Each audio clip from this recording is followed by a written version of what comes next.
This is From the Wheelhouse with Annapolis School of Seamanship. Welcome back to the Wheelhouse. I'm Captain John Martino. We're here at Annapolis School of Seamanship. I'm here with Jason Foster from Murphy, Falcon and Murphy in Baltimore.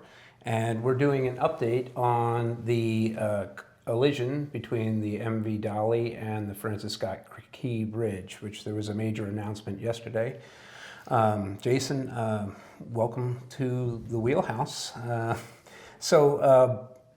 We heard an announcement yesterday that the state of Maryland has settled with Synergy and Grace Ocean, the managers and the owners of the MV Dali. In the case, where does that leave us with regard to the larger case? And if you can just tell us a little bit about the multiple different interests involved. So the vast majority of the claimants are still involved in the case and have not settled.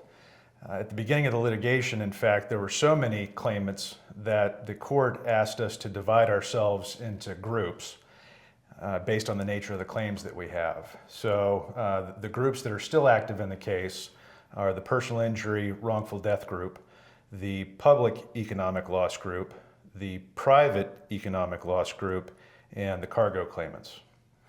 Okay, so the state of Maryland was a different group, or it's its own entity, and what did you start with? You started with?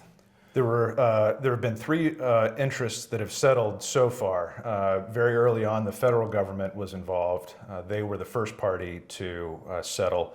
Then the state's insurance company recently settled, and then the most recent settlement has been with the state. Okay, so there's still 4 groups remaining, and when is the trial? The trial is set for June 1st, and the judge has set aside the entire month of June. So, this is a major update about the state settling, but it's not over yet. That's correct. The state had the largest single claim of all the claimant groups. However, the litigation is still very much active, and it is very likely that the trial will go forward as scheduled. Okay, so that there's no chance this is going to get delayed and then, go on and on? We recently had a status conference with the court, and the court made it very clear that there will be no delays and the case will start on June 1st as scheduled. Now, the only way that could change would be if all the claimant groups, all the individual claimants settled prior to that. However, at this point, that appears to be unlikely. Okay, well, thank you very much for the update. You're welcome. Thank you for having me.